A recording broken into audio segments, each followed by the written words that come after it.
important for us to understand. Let me know. Do you see my face? Yes, great. And do you see this? Do you see my lecture here? I think you do. Thumbs up. Okay, great. Um, so we will definitely be recording this for everyone. We have backup recordings just in case things don't go through, but technology and the universe, God is on our side. So I just want to begin this moment and just take a few deep breaths. Inhaling and exhaling, and maybe just relaxing and sitting in your chair.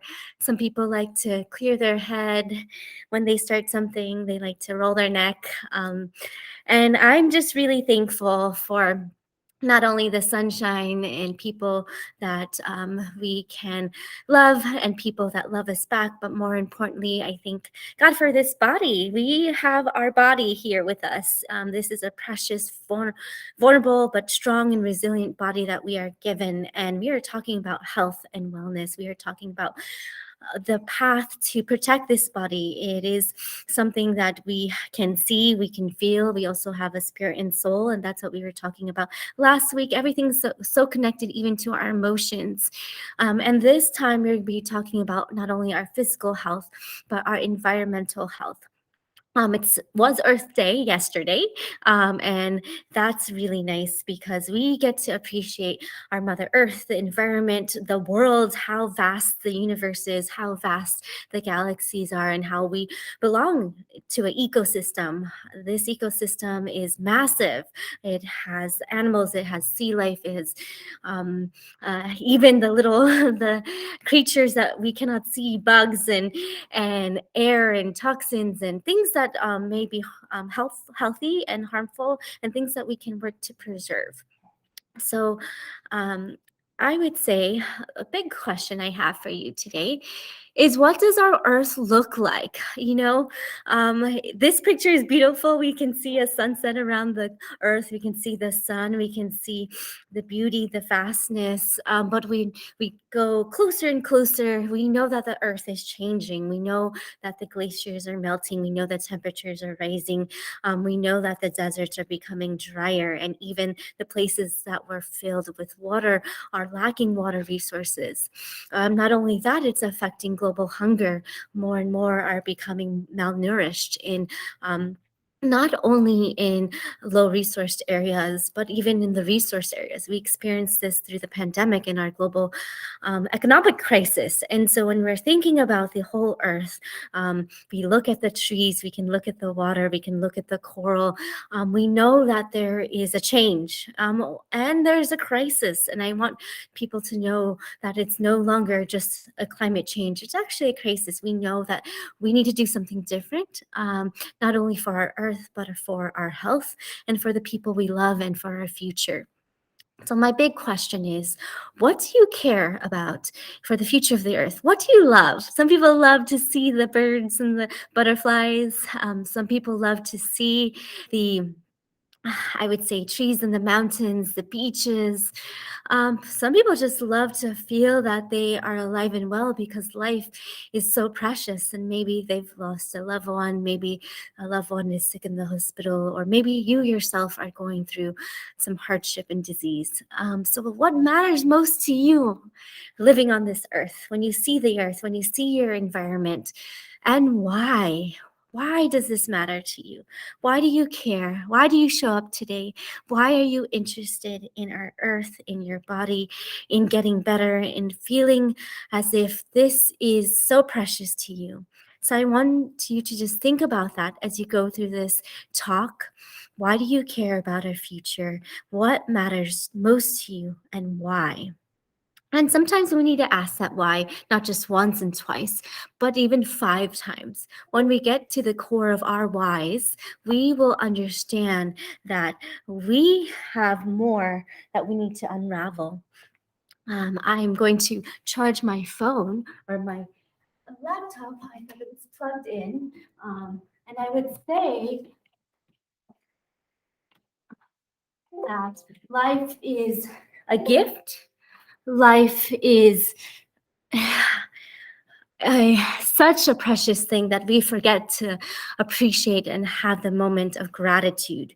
So, once again, this is a quick review, but we are going to move into quickly the things that matter in our world. Body, mind, and earth connection is the theme. We definitely have our physical health, all the organs that keep us alive, literally our heart, our lungs, our kidney, our intestines, our brain, our emotional health, our mental health keeps us alive, our spirit within us that tells us to keep going, to keep us optimistic, to keep us hopeful, to see the brighter side. And then our environment is directly impacted by our health. And so we have how we eat, how we move, our stress levels, our sleeping habits, our relationship, and our environment.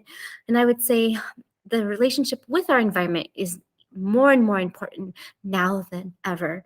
We know that there are things in the environment that can, pollution, for example, plastics, chemicals that can increase the risk of disease, autoimmune disease, and mental concerns too. But we know that when we have fresh air, we feel good. When we have clean water, it hydrates us. So there's a striking difference between a good and positive, healthy environment. So it's important to manage and balance these factors to really achieve and maintain a healthy lifestyle and overall health. So we know we have a problem. About 97% of climate scientists agree that climate change is occurring and greenhouse gas emissions are the main cause. We have pollution problems. Sadly, not just in China, but in America, 20% of available land has already been contaminated by toxins and these heavy metals. So that's lead, that's mercury, that is all these harmful substances. And I would say we have to be very, very mindful of these these toxins in our environment. So it starts in the soil, and usually it goes to it goes to the foods that we eat. It either goes to the plants that we consume, and the plants are consumed by animals, and some people eat the animals, and it just goes and stays in our gut, in our body, and it sometimes doesn't get digested. So we know that there are toxins in the environment, and we need to understand that also deforestation is a problem. 17% of the Amazon rainforest has been cut down in the past 50 years to make way for just cattle ranching. So if you think about the places people want to travel in the world, people want to see the rainforest and see those species and to see the wonderful green and the nature that is so precious and rare that keeps the balance in our world of hydration and keeps the earth cool. The rainforests are extremely important, and water scarcity is a big deal. 3% of the world's water is fresh water, and 1.1 billion people lack access to clean, safe drinking water. So once again, we are so blessed. We are so privileged in America to have water, clean water, accessible water, but it's not the same on other places of the earth. It's not the same even for animals and plants that lack that water. And so we've really lost this biodiversity. According to the World Wildlife Fund's Living Planet Index, biodiversity has declined by 27% in the last 35 years. And that is a big number, and that is happening really fast. We need that biodiversity in our earth, in our environment, in the forests, in the deserts, in the sea, in our guts, even in our own health, in our skin flora. There is such a big important for that biodiversity. We live in this ecosystem.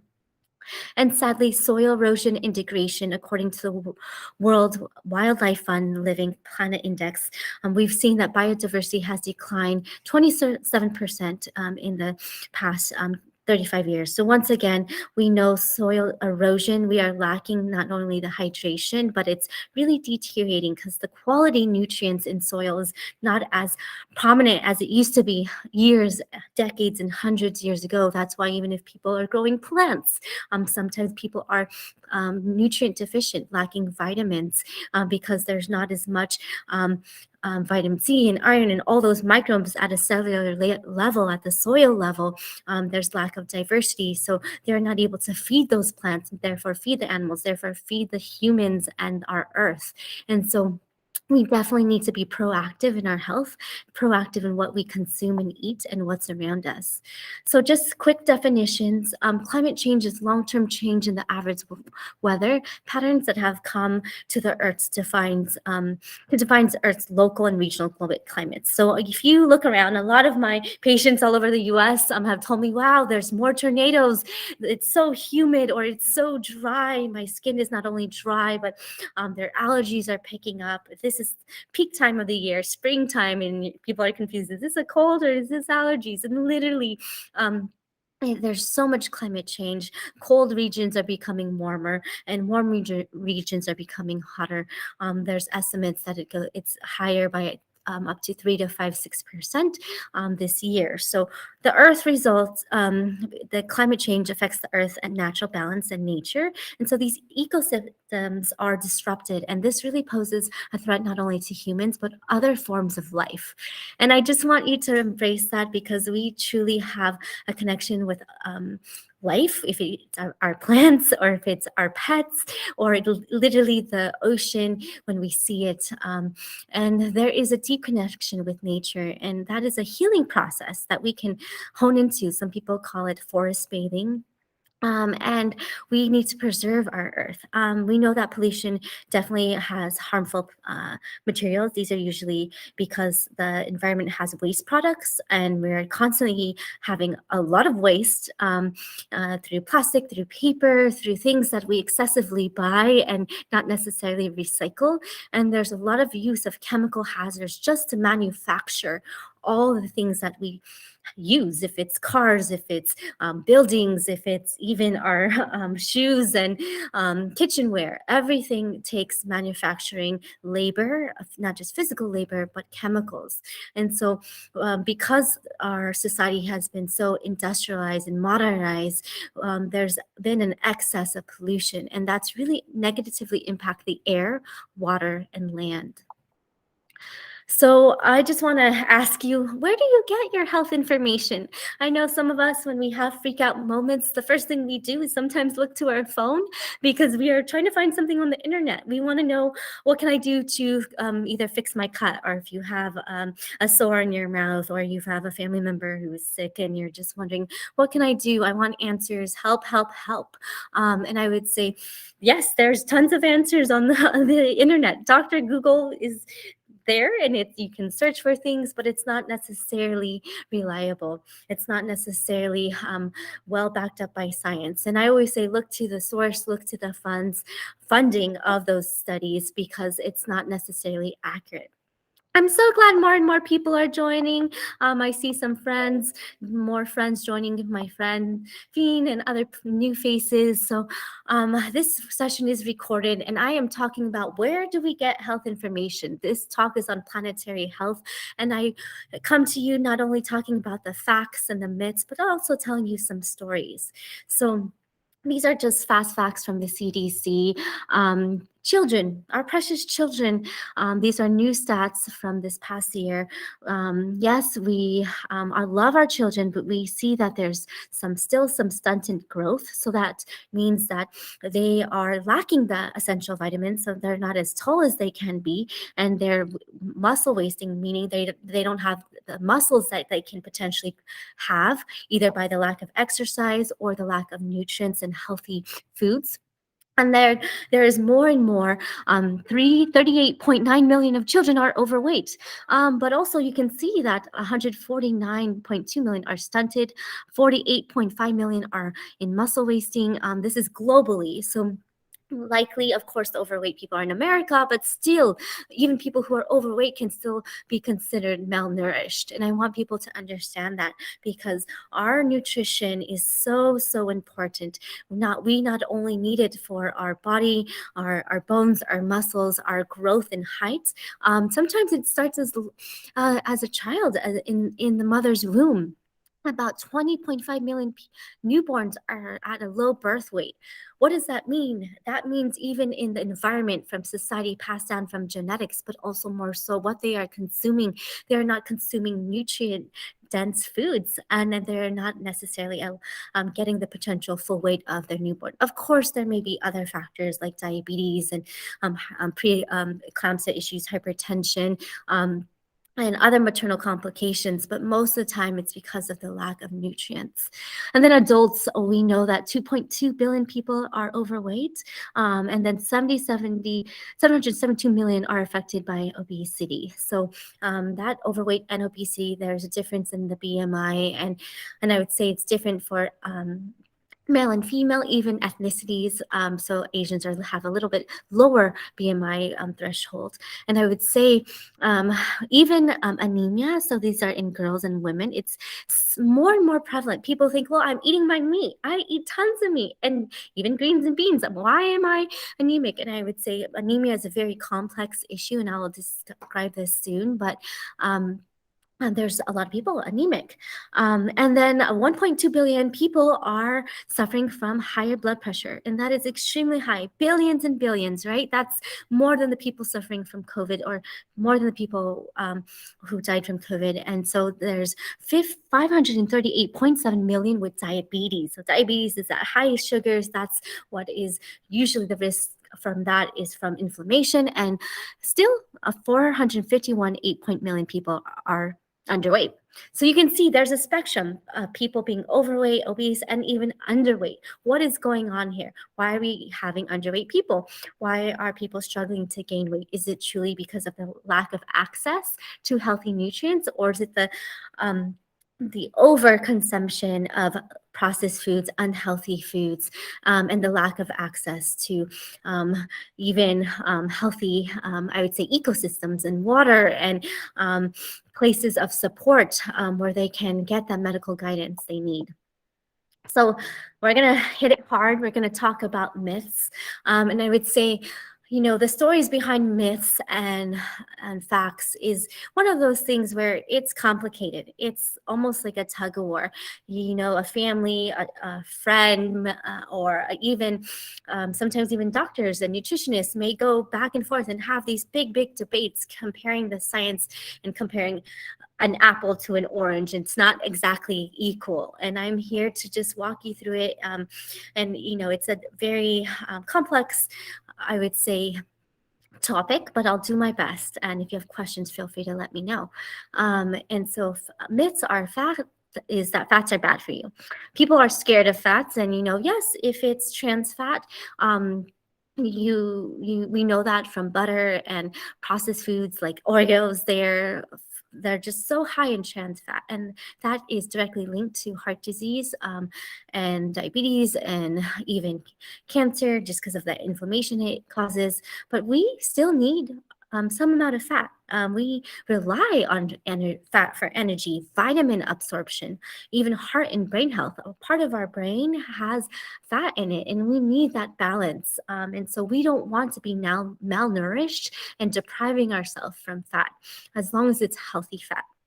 So that's monounsaturated fat and polyunsaturated fat are healthy fats. And literally that is going to be your avocados, your nuts, and your seeds. And these can help reduce your risk for heart failure, disease, and stroke, and even autoimmune disease, because most of these mono and polyunsaturated fats have omega-3, and that's very, very helpful to overcome inflammation.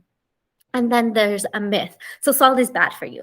Of course, I would say excessive salt, especially artificial salt, is going to be harmful. Yes, it can increase high blood pressure and kidney damage, but we still need some salt, some sodium, and because it's an essential mineral for many bodily functions. It literally, at the micro level, we call this mitochondria, at the cell membranes, we need that balance of salt, and we even say potassium.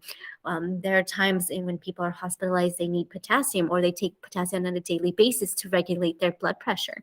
And so sodium is an electrolyte that helps the water balance. If we have sometimes too much sodium, we get inflamed. Literally, our legs will get swollen. And sometimes we aren't able to regulate that, and it causes muscle weakness, and also impacts our nerve function. So we need sodium for muscles, nerves, heart, and brain, but we just need a certain amount. And I would say, according to the DASH diet, which is um, a diet that's is intention to stop hypertension, is less than 1,200 milligrams. You can maybe start at 2,000 milligrams, but really 1,200 milligrams is the goal. Um, and the less salt you consume, the healthier you can um, have in terms of overall health. But I would also say salt hides in a lot of foods, and that's what people have learned in my plant-based course and the courses to come, because salt is hides in lots of processed food, sauces. You'll be surprised, crackers, and even drinks. So myths. You should cut carbs to lose weight. So that might sound familiar. Low carb diet is everywhere. Low carb, high fat. That's probably what you hear is the keto diet, originally from the Atkins diet. And these diets have been around for decades and decades and tried in short-term studies, short-term situations. And yes, they tend to help people lose weight. It actually was originated from treating epilepsy, which is severe seizures, and that helped to go in ketoacidosis temporarily. And maybe they get some short-term anti-inflammatory effects, but really the long-term inflammation is very, very harmful and causes inflammation. So carbohydrates and carbs are a very important part of your diet still. Carbs are your body's main source of energy production. And so what we want, though, are complex carbs. Those are nutrient dense, attached to fiber, antioxidants, vitamins, things to bring down inflammations. And those are fruits, vegetables, whole grains, nuts, and seeds. So these are kind of fun facts on wellness, because people think I gotta have my literally my boost for the day. They look for Red Bull, they look for sports drinks, they look for these shots. They go to their 7-Elevens, or they even go to health stores, and they're like, give me something to boost my energy. I am so exhausted, I'm so fatigued, I'm drained, and I don't know why, and I need a fix. And I would say the myth is that caffeine is good for you.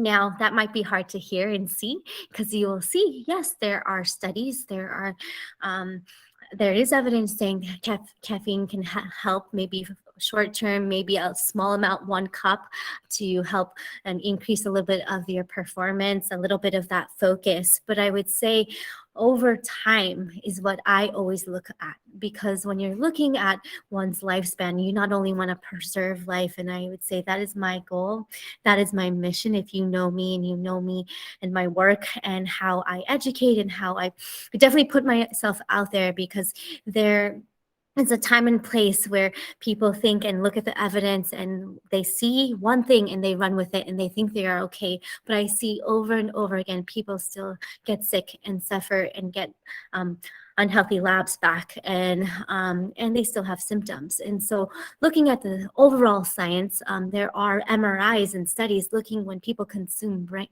caffeine, that it's not only hyperstimulated, but it also becomes suppressed. It becomes to the point where the function is less. People will actually tell you that they have brain fog, and they need more caffeine. People will actually tell you, "Oh, I can't focus anymore as I used to. I just need one more shot." And literally, that is not just the dependence on caffeine, but that is the withdrawal effects of caffeine, because the body is dependent on it, specifically the neurotransmitters, the dopamine, the serotonin, and they're waiting for that. But not only does it interfere with the dopamine reward system and cause people to want more and more, it actually affects the nervous system. And the nervous system is so important to me, because a lot of people, a lot of women, a lot of people with disease, a lot of people who are under stress because of maybe financial issues or relationship issues, have just heightened nervous systems, and they are so stressed that they feel it in their fingertips, they feel it through migraines, through blood pressure, and they think, oh my gosh, is it just in my head? And I would say, you know what, our head and our emotions are very important, but it's your nervous system talking. It's your nervous system saying, slow down, take a deep breath, and understand what are you consuming that is hyperstimulating the nervous system. And usually it's caffeine because it raises blood pressure, anxiety levels, and can depress your cognitive function. And so over time, we want to feel alive. We want to feel present. No, nobody wants high blood pressure because that can increase risk for stroke and heart attack. And we want to preserve our health. There are studies and even stories of my own I would say friends and other people that I've seen who weaned down caffeine. And yes, the first day is hard. It's almost harder, they say, from taking away sugar or nicotine and salt. And so everyone has their fix, right? And so I just encourage you, if you need that guidance, reach out to me, reach out to a health professional, get the support you need. It's not easy, but you will get through there because sometimes people experience that sweatiness, the high heart rate, but that will go by through time. So stay hydrated because caffeine also dehydrates you tremendously, and people don't realize that they're walking around dehydrated. Another myth is fasting is bad for you. So maybe now more and more people are open to fasting, not just because of religious, spiritual practices, but because more books and popular media has embraced fasting a bit more. But before, people thought fasting is bad. For example, you go to a social event, and if you're not eating, you are looked down upon. They said, something's wrong with you. Why aren't you eating? You need food. You need lots of food, and you need it now and again and again and again. And I would say fasting is actually healthy for you in a way where we know what we are actually doing, right? With intention. We're not restricting ourselves or we're fasting for weeks and months. But actually, intermittent fasting is a very healthy way to start, and that's eating twice a day. You can look this up: 8, 10, 12-hour methods, eating twice a day. Some people want to eat breakfast and lunch, or they want to eat brunch and early dinner, and you find out that you can actually learn so much from that process. It's not just the moment of having that self control, but you actually are paying attention to your cravings more, and you're realizing, wow, is this true hunger or not? And then some people get a boost in energy, and they almost break away from that dependence and addiction because they are able to have that break and focus on other things rather than thinking we need food constantly. Even at those social events, we can actually be present in conversations and be present in doing other productive activities rather than eating. And so I just want to encourage you that fasting, there's many studies have shown that it decreases inflammation, it's anti-aging, it reduces the sugar levels by increasing insulin sensitivity. What does that mean? That means it decreases your diabetic risk and helps overcome diabetes, even autoimmune disease. You can go down almost any chronic condition, and you can see at a cellular level, at a mitochondrial level, that the inflammatory pathways get cranked up through the mTOR enzyme, and that's healthy for your body. That's extremely healthy. So I want to encourage you also that some people think you need high amounts of protein, that I need protein. Not only do I need to eat frequently, but I need to eat tons of protein, tons of meat, and they want more and more. And I would say protein is important. Yes, it's an essential ingredient, vitamin that we need. We're going to admit Sherry here. And thanks, Sherry, for joining us. Lovely to see you. We're talking about myths on wellness. We're talking about high amounts of protein that is not necessarily needed. You only need an average of 0.8 grams of protein per kilogram of body weight. So that's about 0.36 grams per pound. For men, that's 56 grams. For women, it's 46 grams. Literally, it just depends on your body size, your height, your weight. And more so, you can get that from our plants. Literally, you can get that from beans, nuts, and seeds. Once again, from all these other good, healthy sources. So, I would say have variety in your meals. Try to embrace the fact that you can get protein from other sources, not just the heavy meats, because heavy meats usually has more inflammation, more saturated fat that actually increases risk for heart disease and stroke. So, quickly, we'll just go through myths on plant based nutrition. Obviously, if you heard me talk and took the plant based course, we're halfway through that and we're moving on soon to Total Health Reset. But I will quickly cover this. But the myths out there about plant based nutrition is that plants lack protein. There's a myth about that it lacks calcium and that it lacks iron and that calories are equal. So, I'm going to walk you through this. Once again, there are 21 essential uh, amino acids that make up proteins that are used for not only our DNA and our muscles and all the processes that allow us to live and thrive. And that's what plants do. They have that. They have the proteins. And I would say if you are, though, bodybuilding, if you are doing excess exercise and for health reasons, you may need a little bit more proteins through either shakes or really being mindful. So some people need more, and I would say about 97% of our population overconsume protein, and only 3% of our population gets enough fiber. And then one thing I thought when growing up was, oh my goodness, I need calcium. I was fed tons of those single cheese slices on every meal. I would consume it literally before and after my meals. It was my snack. I would always have my milk, whole milk, and I loved ice cream at the time in terms that I still do, but the plant-based one. And I would just eat it because I was like, I need to build strong bones. And literally, you know what? If you know me in person, I actually didn't have, like, I'm not that tall, right? That's genetic too, but actually I bones are not necessarily built by animal-based calcium, because the animal-based calcium has all these other things that actually interfere with that calcium absorption, and we need the healthy calcium from our plants. So healthy calcium from plants is hemp seed, it's chia seed, it's tofu, and pumpkin seed. So that's where you get your calcium.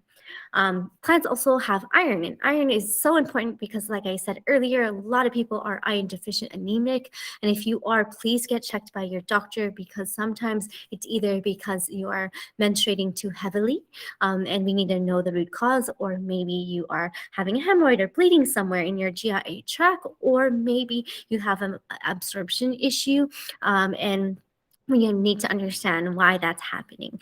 And so iron can come from plants. It can come from greens and beans. That's easy. But even blackstrap molasses, which is one of my favorites, because it's like syrup and you just put it on your food, put it on your oatmeal, and it's easy to put in your smoothies as well.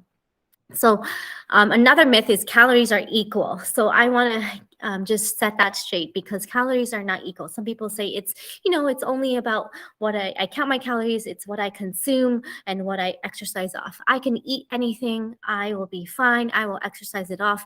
And still there's a difference between 200 calorie carrot, which can be a huge bag, versus a 200 calorie cookie. And you eat that really, really fast, right? If you think about calories, it takes a long time to chew down a whole big bag of carrots, and multiple processes happen. You are chewing, you are digesting, your metabolism is changing, you have a rate at what you're consuming, your body temperature goes up, and it takes time to go through that big bag of carrots. However, you get a delicious cookie. It may look healthy. You might even be plant-based, but it has oil in it. And that's where the calories come in, and you eat it instantly. And you probably didn't do much work. You got a lot of satisfaction in probably 5 seconds. But not only that, you probably want more. You probably want more of that, the cookie or the cracker, and you finish the bag. And some people, especially if it's ultra processed, where it's refined sugar, refined white flour, and you probably want more and more. You're not going to feel full. As you can see from this calorie density chart, this is what 500 calories look like. Like, imagine here. So a small amount of oil is already 500 calories. But imagine if people are consuming lots of oil from fried foods, fried cookies, fried French fries, whatever it may be, if they have even just a little bit, they are having high dense amount of calories. So they have to be mindful. And once again, cheese is very dense of saturated fat and salt and opium. That's why people are addicted to it. And so that small cheese may be extremely satisfying, but As you can see, it's 500 calories, but your stomach still is not full. It is not satisfied to the point where the nutrients are actually there. And so the body, what it does want to do, it wants to eat more. It wants to eat 1,200, 3,000 calories instantly, literally in one sitting. Meat is nearly the same. So that's beef, pork, chicken, egg, cow's milk, all of those things, animal products. You will see that it only is feeling a quarter full. And you may feel like, okay, well, when I say a quarter full, of course, if you have a whole steak, you will get full. But imagine even a little bit is already 500 calories. But you're not getting the nutrients, all the antioxidants that you need. And so here's potato, beans, and rice. So as you can see, these are heavy starches. They have high amounts of protein. They're more filling, satisfying. So that's why I encourage a mixture of fruits and vegetables and potatoes and beans. You need both. So not only the stomach feels full and satisfied, but also it gets all the healthy, balanced nutrients. So diversity of plants matter. You don't want to just focus on one thing. Like, for example, I'm only going to eat beans today. You need the variety. Or if you just want fruit for the whole day, it's not necessarily healthy. You need some veggies. As you can see here, you can actually take in more fruits and vegetables. Imagine, like I said, you can eat multiple plates and bowls of pure fruits and vegetables, and it's only 500 calories. And you can eat as much as you want, at least more than the oil, more than the cheese, and it's very healthy. So, fast facts about nutrition. Added sugar provides empty calories and is the leading cause of disease that kills millions of people per year. So, watch your sugar, and look at your labels very carefully. It's a lot of empty calories that will take a while to burn off, especially if you are eating a lot of it. Trans fat is formed chemically, processed oils, and are linked to chronic disease. So that's what I talked about. It's hidden in a lot of cookies, shortenings, a lot of snacks that we see. Vegetables are rich, though, in all nutrients, and each day are associated to improve health and lower disease risk, which is the hope we have. And then refined carbohydrates, like processed grains, are unhealthy. They lack nutrients, as I mentioned before, and they cause the spike in high blood sugar that can cause more problems, and also that also causes leaky gut at the end of the day because it's no fiber and it's just seeping through. It is much more important to eat natural whole foods, as I mentioned, and rather than only counting on supplements. So a lot of patients have some patients that tell me I can't eat the fruit or vegetable. It's so hard. I don't know how to cook. I just can't prepare it. I don't have time. I don't have the appetite for it. It's just the texture. It throws me off. So they get the little green pills or they get the green shakes. And you know what? Oh, that can be helpful. Maybe it can give you that fiber you need and help with your constipation. It can give you some vitamins, but I would say it's still not everything. We need that digestion process, chewing. There are enzymes in your mouth that need that nutrients. I would say if I eat unhealthy food, my gums already know. It will flare and say, I don't want that. It's like little fires. I'm inflamed. And I would say, if you can, consume whole foods, because you are able to get the balanced nutrients it needs, that diversity that it needs. So adopting a healthy lifestyle is the only way to ensure long-term weight loss and a lifetime of improved health. So really, we're looking for improved health. Once again, I know this time is so precious to you. Thank you for sharing this time with me, because that is my mission, to really help you not understand the science, but have that personal connection to your why, the emotional why that wakes you up in the morning and say, I care about my health. I want to make a difference for my health. I want to be alive for my family and friends. And so the science-based nutrition, this is the science nerdy part, which I love. I love comparing all these studies. This is the British Medical Journal. This is a summary that shows about it's a meta-analysis. So imagine 121 random control trials. That's the highest, I would say, type of study that we like to look at, because it's controlled. There's not necessarily a lot of biases or confounding factors that interfere with these studies. And so 21,942 participants, they're around 49 years old. Most of them were women, 69%. It was about 26 weeks long study. Um, and it was comparing macronutrient diets, so some of the ones that you may have heard before. So low carb diets, like Atkins and Zone diet, keto diet, low fat diet, Ornish, which is the Ornish diet. It's more of a plant based diet. Um, there's the usual diet, which is just eating processed food. Just imagine like burgers, chips, cookies, all of that. And then there's the moderate macronutrients, which is like the DASH diet, Mediterranean diet, which is more a plant-centric diet. And then all throughout here, there was instructions to eat a certain way, and then having the nutritional support as well. So you'll see that there are comparisons of these studies for weight loss and blood pressure. And they saw, and this is a big chart here, you can see there's about 12 studies here. And maybe some of these look familiar to you, and you could look at these slides later. But in the end, if you see green, you can see that had some effectiveness to it. If you see red, it may not be effective, and it may be even harmful. So let's just take it. Overall, most diets out there are helpful. And that's why you do hear testimonials on every diet, even Jenny Craig, right? The Biggest Loser, Portfolio Diet, South Beach Diet. A lot of people do lose weight because it's a controlled atmosphere, like I said, averaging to 3 months sometimes. And it's a protocol that they follow. And I would say it makes sense, right? Because if we don't have that structure and discipline, most of the time we are eating constantly and not being mindful of what we're eating, measuring things out, or not necessarily cooking it, or we're eating at restaurants and it's ultra processed. So if we are given a type of diet, most of the time they give you like a little bowl or package, and you consume that, and usually they're less in not just calories, but they're less portions. And so of course you're going to lose some weight. So that's why there are some great benefits. These are all the greens here. As you can see, the South Beach diet is the one that has not been effective. So if anyone is interested in that, I would caution you, across the board, it has not shown to help systolic, meaning blood pressure, cholesterol levels, or inflammation levels. So please do not do that one. And then let's go to some of the green ones. So Atkins diet is the one that's always debatable. Yes, there's about a 5 kilogram weight loss, and maybe it'll help with blood pressure short term. But here's what I like to see. Look at these orange. These are showing that the LDL. So this is basically the bad cholesterol.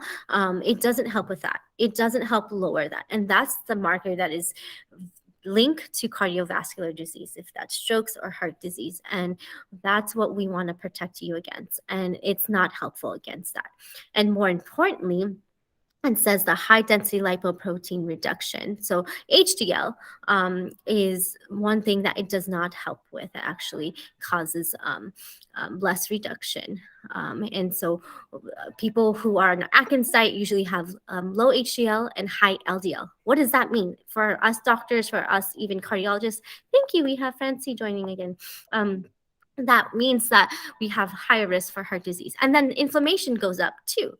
So there's not, I would say, a helpful long-term effect through the Atkins diet because number one, inflammation, and number two, high cholesterol. I'm sure if we measure out autoimmune disease and gut health and permeability and all those things, we'll also see that it will affect many other markers. And that's the danger we see in long-term studies. So be cautious, be wary, avoid the Atkins diet.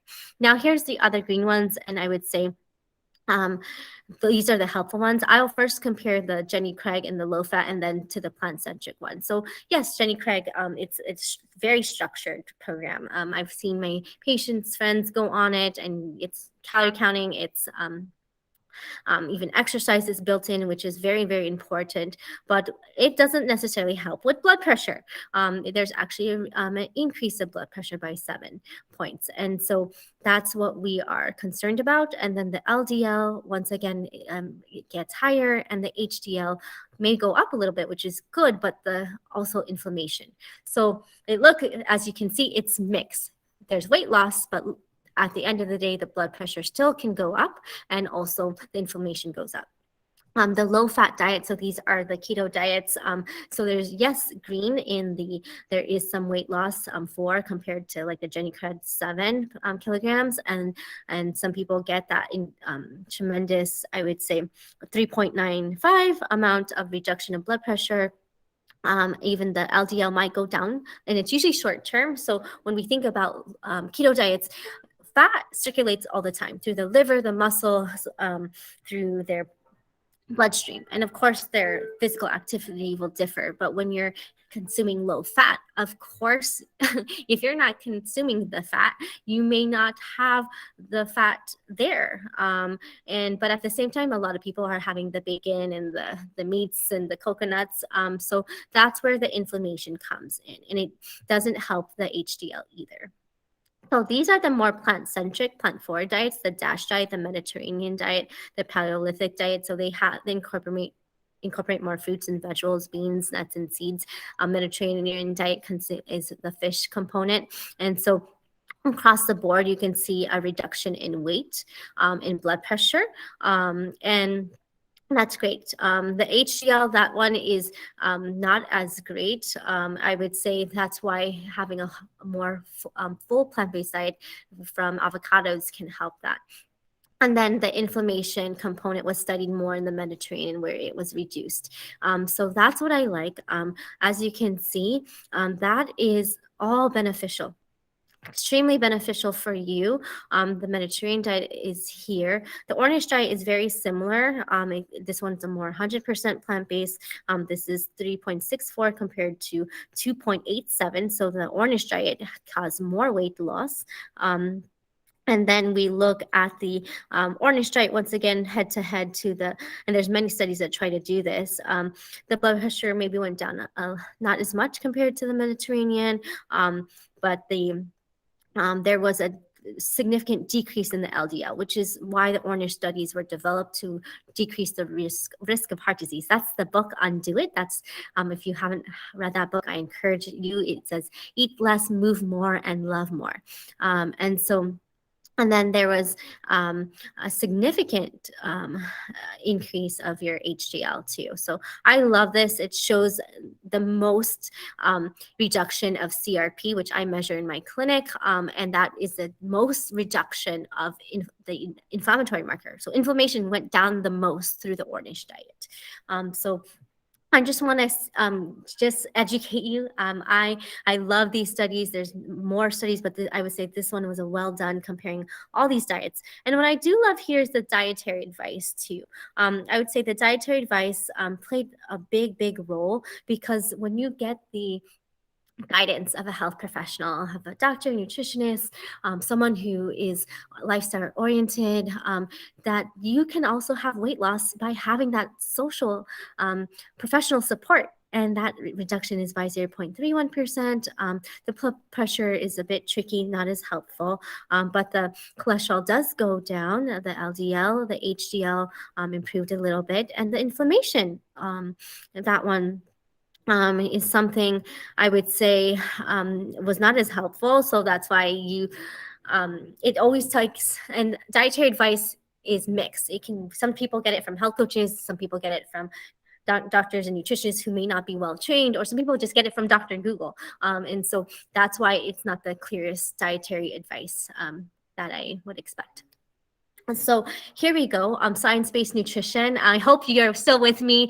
I just wanted to show you the data there. So based on 121 randomized control studies, which I just described, we saw that the low carb, low fat, which is the Ornish, moderate macronutrient diet, which is the DASH and Mediterranean, they did have comparable usual diets. They had some modest reduction in weight, potentially important reduction in both systolic and diastolic blood pressures at 6 months.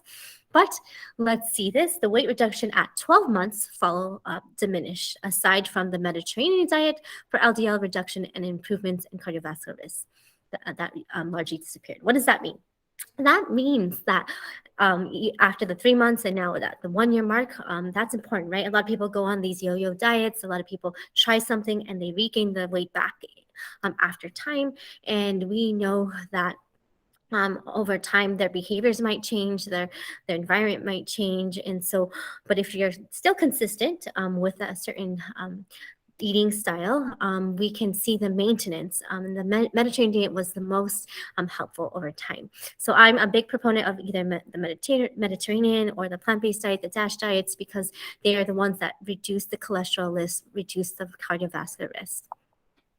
And so, myths on weight. So, I'm talking about weight because I know the next course will be on total health reset. Sometimes we're wanting that reset, not just emotionally, physically, but our weight too. To lose weight, this is a myth. You have to give up all your favorite foods. And unfortunately, you don't have to do that. You don't have to give up all your favorite foods, because when you're trying to lose weight, small amounts of your favorite high calorie foods may actually be part of your weight loss plan. For example, so yes, you might love nuts and seeds or even avocado toast, and that's okay. Just remember here it's saying to keep track of the calories you take in. And I would say it's not necessarily the number of calories, but the calorie density. If you need a visual effect, some people like to see the stomach, some people like to see the portions in these little containers. Or you can actually read the labels, and there's calculators out there, and I can help you kind of see what's your ideal calorie. But at the same time, if you, for example, these Ornish diets, Mediterranean diets, they are not focused on calories, they're focused on quality, healthy foods. So the tip is limiting foods that are high in calories may actually help you lose weight. So pay attention to calorie density. So fast facts. So there's a lot of theories and studies about weight. It's so complex that they actually made a new fellowship called obesity medicine a board. I was so tempted to take that too, but if I do, literally, I would be constantly just studying, and I already am. And so, but I would say the philosophies behind that and the research shows that the same amount of energy in and out equals the weight the same. So that's kind of like the old way of thinking: more energy in and then out over time equals weight gain. So yes, it makes sense. You do the math, right? People count their calories and they exercise, and they're like, well, if I'm doing that right, why am I still the same weight? Why am I not losing the weight? And that's where the complexity lies. And I'll go through that in the next slide. So the energy we intakes, there's energy storage, energy expenditure, how we're using that energy. We also have our body weight, but the fat mass, the fat-free mass, so that's your muscle mass. And so I think an important thing, and I just want to, for people here, and you know that this is a non-judgmental zone. It's a compassionate zone where we are here to just be with you, to guide you, to hold your hand as you face some of these facts. And it's not to disencourage you, but to encourage you. So reminder, change the way you approach weight loss, because this can help you be more successful at losing it. Most people who try to lose weight focus on one thing: they just want weight loss. However, if you set your goals and begin to eat healthy foods, become more physically active, and learn how to change behaviors, then you may be more successful at losing weight. And then over time, these changes will become natural, routine, unconscious, and part of your everyday life. So this is a nice diagram. I'm sorry if the left side is a little bit blurry, but basically it's saying not only it's what you eat, energy in, energy out. It's not that simple. It's your environment. So if there are, so now studies are now showing toxins from plastics, from heavy metals, are obesogenic, meaning causing us to gain weight, and it allows us to, it interferes with our metabolism and clearing that weight and that fat away. And our lifestyles, right? So environment, maybe people may not have everyone is cooking differently around them. Social support may be off, or work-life balance is off. So of course, stress is part of that. And then the unhealthy lifestyle, that really affects your cognition, how you think.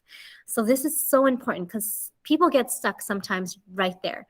When they look at their environment, they look at their body, they look at their lifestyle, they think it's impossible. They think there's 20 barriers, and it affects how they view themselves, how they view their health, and how confident and how able they are to do it. And then it affects their reward, that reward and that choice, meaning they are searching for certain rewards to feel and satisfy that reward dopamine system from their environment, and it clouds them, and they don't have the mental clarity to make that clear choice, the healthy choice.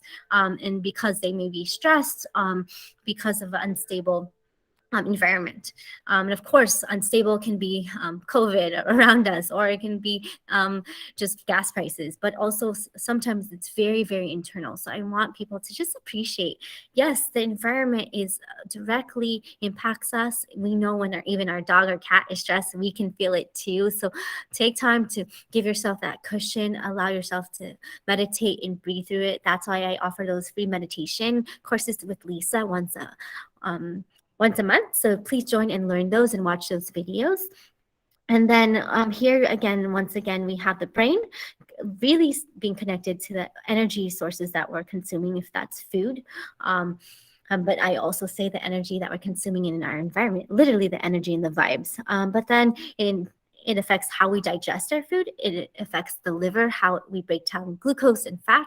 And this is the white adipose tissue, which is the fat cells, and then the brown fat tissue and the muscles. So all of this counts. And so in your early life, in your environment, you might be exposed to things over time, and that affects your DNA, I would say, expression. And that's may be why you're having a hard time connecting the environment to your brain and to your food. So be mindful. This is another lovely I would say diagram. Once again, you can see my science brain kick into gear, where it's your hypothalamus, your brain, and all these neurotransmitters and signals that tell your body, are you full or are you not full? So people who undergo bariatric surgery, they actually, or take medications, what this does, it helps to alter these chemicals or to tell their brain, I am full, I don't need as much food. And so but also when we have that brain gut connection, which I always talk about, when we are connected intuitively with our brain and gut, when we are mindful, we are present, we are meditating, we are not being consumed by our environment or stress, we can have that just intact brain gut connection to help us make clear choices and to tell ourselves we are full, we don't need that, I'm done, I'm setting that aside for later. And so when we eat healthy, we have the gut microbiome give out that short chain fatty acid, which I talked about before, is the anti-inflammatory pathways. It also balances the white fat here, the fat and energy storage, and also the storage in the muscle. And then once again, the peptides and the nutrients at the liver and the small and large intestines. So it's very complicated. It's not just energy in, energy out. It's not just about carbohydrates, lipids, and proteins. There are complex systems, how we build up fat and how we break down fat. And I wanted to just go back because that's really the thermogenesis, the heat, how we're moving, and the basal metabolic rate, how the body is actually breaking down this energy. So energy intake includes all these organs, the fat, the intestines, the pancreas, the brain. The energy loss includes the intestines, pancreas, and kidney, because you're actually excreting that through urine, and all those literally sodium, potassium pumps are going through there. And then energy expenditure, so brown and white fat, liver, and muscle. So that's all the workouts that you do. You need all of that. So some people say, once again, they can eat whatever they want and they'll exercise it off. And it's not always the case, because there comes a point where the body cannot handle that load of unhealthy foods and it will go into inflammation. Once again, I know this is blurry, but this is a great way to see how all the hormones that tell the body I'm hungry or I'm not hungry, I'm full, I need more energy. These hormones talk all together. So when we are literally having that gut instinct, it's because it comes from the hormones that tell us we are full. Some people have digestive issues like bloating, constipation, loose stools. So pay attention to that, because your bowel movements are important. It's your second brain. They are signals. Okay, I know I have a few more slides left. I know we're at the 1 hour mark, but there's so much to cover, and I'm so passionate about this so that you can learn and understand. So myths on exercise quickly. Fat can be targeted and reduced in specific areas of the body. So that's a myth, because fat can do, yes, you can maybe isolate your stomach and maybe your legs, spot reduction, the ability to pick and choose where one wants to lose fat, but it's actually really hard. It's extremely hard. I know some people have personal trainers and they can't even guarantee that. Well, you're going to build muscle here and lose fat there. It's really how um, your body is balanced in terms of the basal metabolic rate, what it's eating, how it's moving, the stress. So many things play a factor. There's a large genetic predisposition to where people can carry fat. So women, or even certain ethnicities, carry it in their hips, in their tummy, as well as the fact that diet and exercise in combination are factors that determine body fat percentage. So bottom line, when you perform 1,000 crunches with the intent of revealing a six pack of abs doesn't necessarily work without a change in what you're eating, a change in your diet. You need some cardio and resistance training to really have a good, effective fitness plan. Once again, myths on exercise. More protein means more muscles. Not necessarily. I have body weightlifters. If you look, there are people who thrive off plants and they don't necessarily need all the animal, but more importantly, you don't want all that protein. Sometimes you can go and overload and get gout and autoimmune disease, pseudo gout, inflammation in the heart. So protein is important to help build muscle, but it's more is not always better. So protein, I talked about how much you need. It really depends on the body type you have, your age, and how much you're exercising. So be mindful. Myth: high intensity training is the best way to burn calories. Some people, they just go for the sprints. They want the fastest way to lose weight, and so they really strain their body. But I would say you don't necessarily all have to do that. This is, by the way, from the American College of Sports Medicine. I would say they're the highest standard, and they look at all the studies. So this is valid. All exercise requires calories or energy to sustain the body. So we need not only the exercise, but we need the energy too. We don't want to deplete. We don't want to become restrictive. That's why people go to malnourishment, underweight, anorexia states. Because they're over exercising. So we need fat, carbohydrates, and protein to fuel the exercise in both low aerobic and high anaerobic. So that means when you're doing low intensity or high intensity, so stretching counts, literally stretching, walking counts. You don't need to always run marathons. Generally, the harder you work, the more calories you will burn during the workout. So the most effective way to perform is to have both. You need a mixture of low and high intensity. It's like the yin and the yang. Some people don't realize their blood pressure is so high and they're always stressed because they're running sprints constantly, even when they're exercising, even when their body's meant to rest and digest. So please pay attention to your exercise. Don't overdo it. Find things on the counterpart to calm your body down. And yoga is great. This is also important because we need to find a way to have a balance of the aerobic and anaerobic to through progressive overload. Interval training is great, so slow and fast in 2-minute intervals. This allows our body to increase calorie burning, and you're able to withstand both longer and harder bouts of exercise if you train yourself to do fast and slow. Bottom line, a combination of both low and high intensity is ideal and safe and effective for fat loss through exercise. Fast facts again. So these are the two things. Staying physically active, eating fewer calories will help you lose weight and keep weight off over time. So being consistent, it lowers your risk of cancer, heart disease, breast cancer, diabetes, colon cancer. It strengthens your lungs, right? You can breathe more. You're not huffing and puffing when going up and down the stairs. And it strengthens your muscles and keeps your joints in good condition and may even slow bone loss, which I love for women. That is always a requirement to have some low intensity, low impact exercises. So it gives you more energy, helps you relax, helps you cope better with stress, builds confidence, and allows you to fall asleep quickly and more soundly, and provides an enjoyable way to be with other people. I have with the walk with the doc. That's why I host it every second Saturday of the month, because being around people and walking and exercising goes by really fast when you're having a good time. So myths on sleep.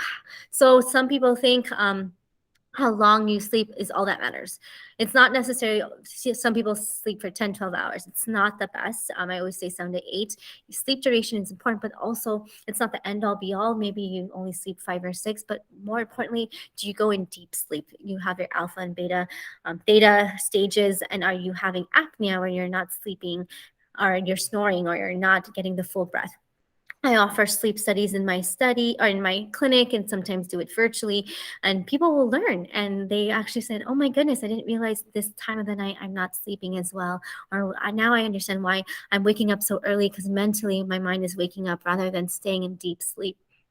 So, sleep studies are extremely important to analyze sleep because it provides good feedback. And I would say don't be scared about devices. I know people are scared of the big machines like the CPAP and the BiPAP, but now technology is on our side where they have nasal pillows or even devices connected to the hypoglossal nerve to help retract the tongue so you can open your airway and not have this big machine over you, or you can adjust the mouth and through oral surgery. And so there's so many things that is possible. So the myth is it doesn't matter when you sleep as long as you sleep enough hours. So yes, that's we need to sleep at night. And so that's a myth. I mean, so it's important to sleep during the nighttime. People who work graveyard shifts are more known to have more cortisol levels, more risk of diabetes, heart disease. They have more sickness. So sleeping at night is best to align the body's circadian rhythm, internal clock, with your environment, because that's when nature sleeps. That's when almost every animal sleeps at night.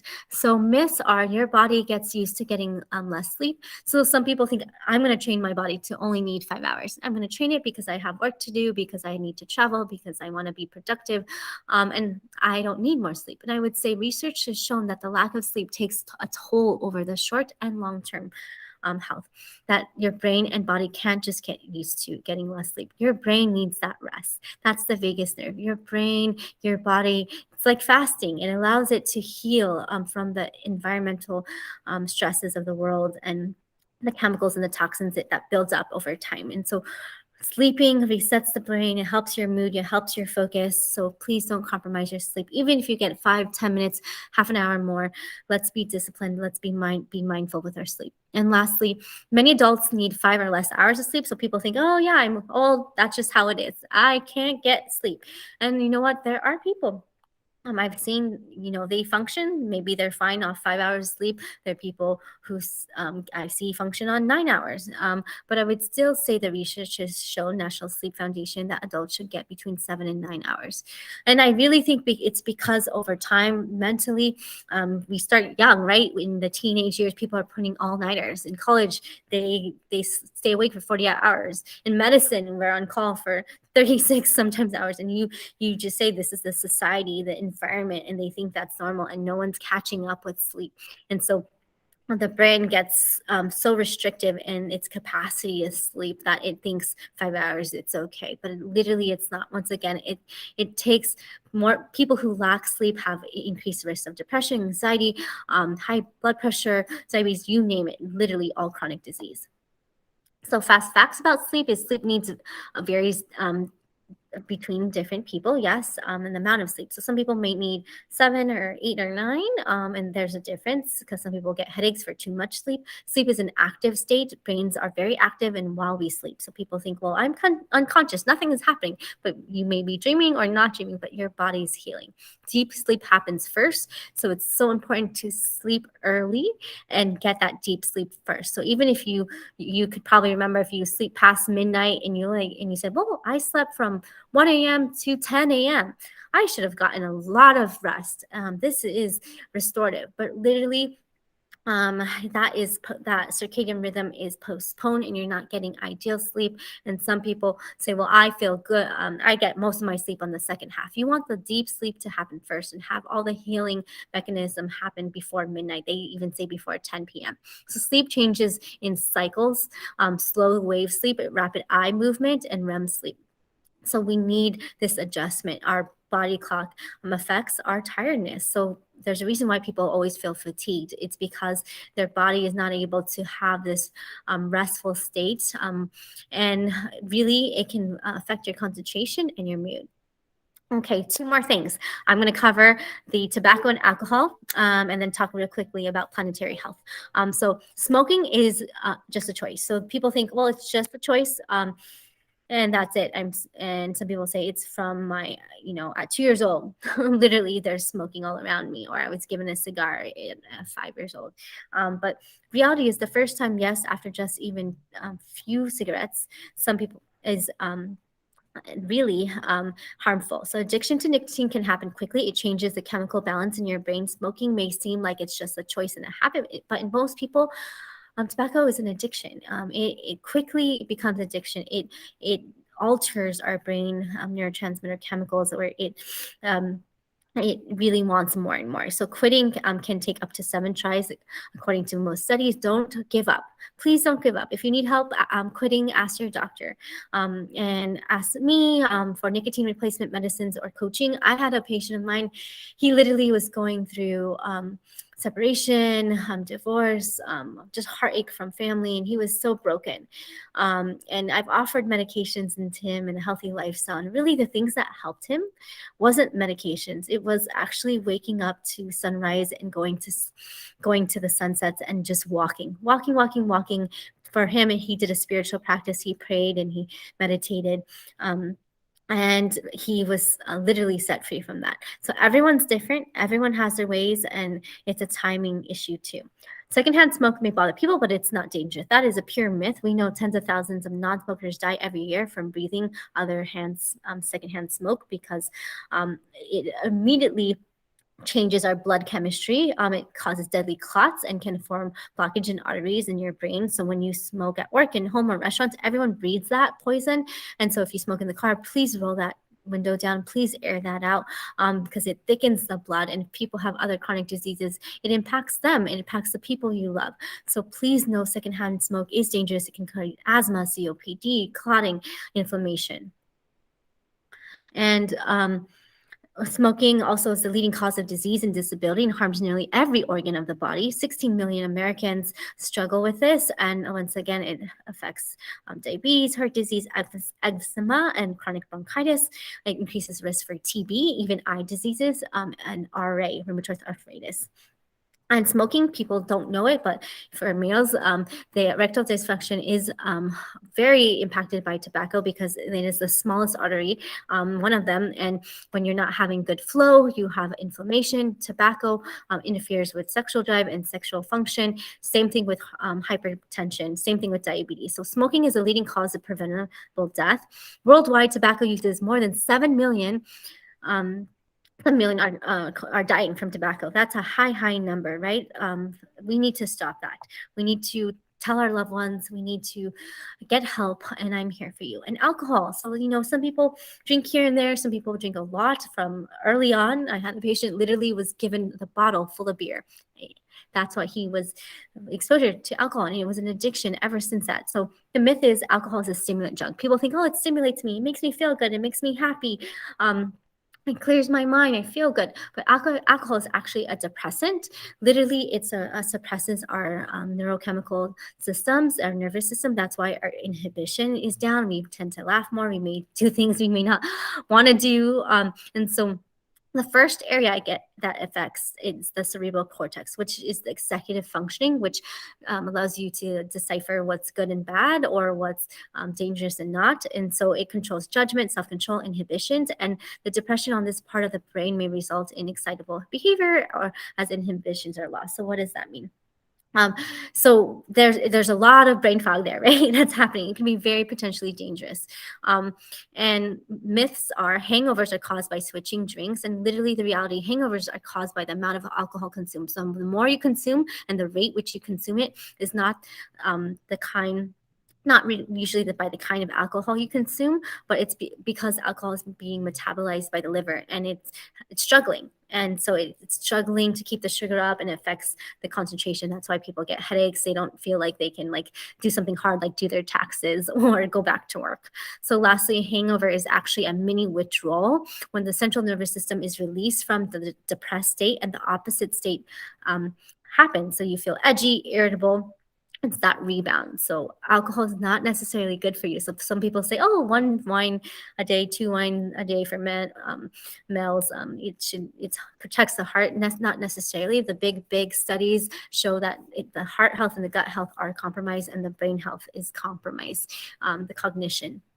So alcoholics drink every day. That's a myth, but alcoholics are many kinds. They drink daily sometimes, but drink on weekends. They may binge drinking, or when they're out with friends. So just be mindful. The measure of alcoholism is not when and how often one drinks, but whether or not one can control the drinking once it begins. So I have sadly some teenagers in my clinic who are very depressed and anxious and addicted to alcohol. She was able to stop the smoking, but the alcohol was the hardest for her. She's struggling also with suicidal thoughts, and it's hard when you drink alcohol because she can't even stop. She said she doesn't know why she starts, and she doesn't know why she can't stop. It's almost like she has no control over herself. She's not even mentally there. And then after that, for not just hours, days, weeks, she would be in this pitfall of not being able to think clearly and not go back to work, which is very sad. So fast facts. Alcohol in the United States, a standard drink contains 0.6 ounces or 14 grams or 1.2 tablespoons of pure alcohol. So if you look at this, you can see this later, what beer, liquor, and wine, how much it is converted to in terms of percentage-wise. Overall, the hard liquor has up to 40%. Beer and other ones may have less. But there are still some facts, short-term and long-term risks of alcohol. So short-term risks, we know that it's linked to injuries such as motor car crashes, falls, drownings, and burns, violence, including homicide, suicide, violence in the home, alcohol poisoning, that does happen, and risky sexual behaviors, and even miscarriages and stillbirths. Long-term effects that are negative are high blood pressure, heart disease, stroke, liver disease. I remember training in Loma Linda, and literally people who had a strong alcohol addiction, they would come with ascites, which is swollen belly, and their liver could not break down the alcohol and cannot equilibrate the liquid, so they were swollen everywhere, and the liver was shutting down. So liver, it does get affected long term, even cirrhosis from alcohol. Colon and rectum, the weakening of the immune system and the chances of it getting sick is really high when you drink more alcohol. Learning and memory problems and dementia and poor school performance is affected by alcohol consumption. And then mental health problems, including depression, anxiety. And then social, family, job-related problems, unemployment, and then alcohol dependence. So after we face the facts and the myths, and I just unraveled that for you, I would just want to draw attention to planetary health. This is the hope we have. So this is what I'm going to end with. We have our environment, which is our Mother Earth. We have the water, the air, the nature, animals, our physical health, which is our body, and our mental health, which is our brain, our soul, our spirit, our emotions. And we want to link all of that together because we know that we can, when we eat healthy, when we improve that, we can preserve our health. We know that and when we improve the food production, we can help, meaning more plant-based food. We can reduce hunger. We can help with infant and child mortality rates, help overcome even global poverty. You can look at those studies, and such benefits are now being offset. So meaning we need to have a healthy diet. Globally, we need more healthy plant-based foods rather than processed and animal products because that literally impacts our forests, as I mentioned, impacts our earth, the water that is needed to consume that animal, along with the negative impact of health. We know that this is unsustainable. If we keep eating unhealthy, if we keep consuming lots of animals, processed foods, it's not only sustainable for our health, but for the planet. So food production is driving climate change, biodiversity loss, pollution, and drastic changes in our land and water use. So as you can see quickly, this is beef, dairy, and poultry, and pork, and eggs, and fish. On the right, these are the rice. On the left, the corn, and other plant-based foods. More animal products are using up our land, our water, our resources, and changing our climate. Deforestation. So that means again, we see the lack of biodiversity, lack of forest. Species are getting, unfortunately, more extinct in our marine life. Look at the coral. It saddens me every time I go snorkeling where I see dead coral and not that many fish anymore. And then when you go out and looking for animals, it's hard. You can probably only see them at safaris or zoos. no longer in their natural habitat. And so freshwater depletion and contamination is very important. We want to be sure that we are thinking about sustainability for our whole planet. And so there's a great food transformation. That is the call to action. That is the cry, and I have for everyone is that we can not only preserve these precious moments with each other, that but also know that what we eat impacts our environment, our world, and our, one another. And so, high quality plant based foods, low amounts of animal products, refined grains. So, if you have low amounts of that and sugar and healthy fats, that is what preserves our health. And you can look at these later, but we know once again from my course before and last lecture that fruits and veggies help your heart health, helps prevent cancer, hypertension, osteoporosis, and beans, nuts, and seeds are rich. Look at all this. You can read this later, but there's tons of vitamins in every seed, every nut. It's complete. And that's what I love about plant-based eating, because there's tons of medications, one medication for each symptom, but with food, there is a variety of options, and that many systems in your body. Whole grains are essentially so important for zinc, magnesium, vitamin B, fiber, and so get variety of whole grains. Herbs and spices are important, such as clove, rosemary, sage, oregano, cinnamon. Yum, yum, yum. These are anti-inflammatory, and there's studies that show that it reduces tumors, I would say cancer development, and it reduces glucose and cholesterol and inflammation. So once again, here's the big myth I want to leave you with. Plant-based costs more money. That's actually false. The calculation shows in the big UK study that plant-based meals cooked at home cost on average 40% less than meat or fish-based dishes, and also takes 1/3 less time. So I love that. And then with every single meal, you can save up to $1. um, Total health reset course. So this, I know some people are in the plant-based course, and it's not too late to join. You could still join there week by week. It's going to go through. That course will end in mid May, and you can also watch those and catch up with all the guides. So keep up with the guides, keep up with those worksheets, those mental exercises. Watch them as much as you need to.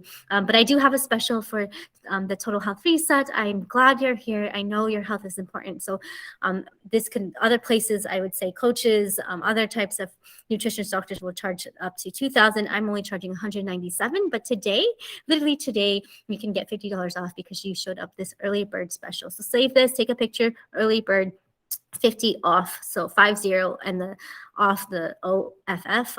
So that's available for limited time only. So please sign up today, this weekend. This is important to transform your health. You'll get more of these types of lectures, 8 educational classes. They will be more practical. It's more hands-on. You get to try things at home, more action items. And so that's going to be fun. I'll have some guest speakers, which is always a fun surprise. And then I do Q&As once a month, and I have meditation sessions. And once again, lots of free resources. I'm here to support you. I want to see you succeed. It saddens my heart when too many people are sick, and I want everyone to be alive and well. So I'll cover lifestyle medicine factors, which you've probably seen. Plant-based eating, how to manage stress, how to have a good routine exercise, how to develop good sleep patterns, and how to avoid addiction through smoking and alcohol use, getting resilience, positive psychology, healthy body image, stress management, meaningful activities, and then adapting gratitude, meditation, mindfulness, and affirmations, and sleep, focusing on sleep hygiene, sleep routine, reduction of stimulating foods and beverages, stress management, and really, if there's a sleep disorder, getting the help you need.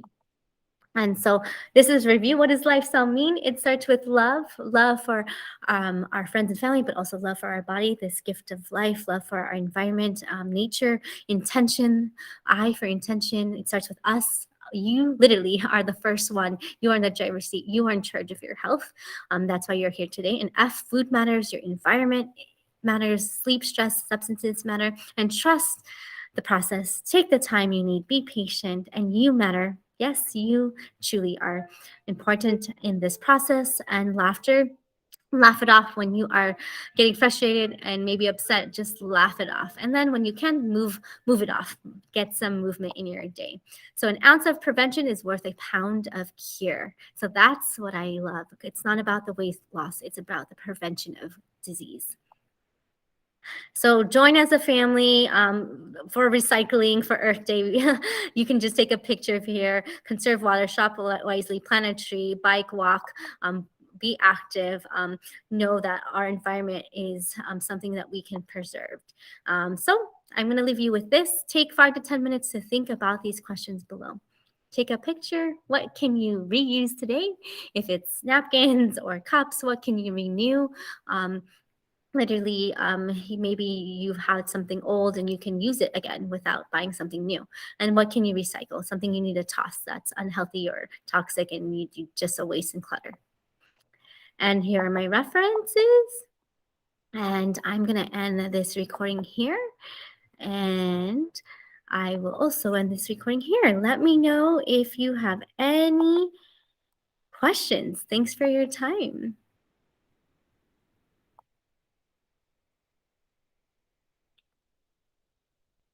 I see some captions. Hi, Nisheen, you have a question? Oops, you're on mute. Let's see.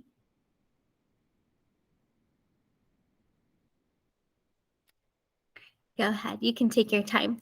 There you go. Sorry about that. So I just wanted to double check. Where do we go for the total health reset? Oh, yes, thank you. Yeah. Yeah, so I'm going to share this with you. Literally, did you sign up for the webinar by any chance? I did. Okay, perfect. So we will give you the link. It will be in the link, but it's going to be Punjabi. I'm trying to show this behind the scenes, but it's basically if you scroll at the bottom, it'll be Total Health Reset. It's the second course, and then we have a mental health course coming at the during the fall. But I will keep you in mind. Everyone who showed up today, we will definitely keep you in mind, so we make sure that you get your link to register and your promo code. Perfect. Thank you so much. It was wonderful.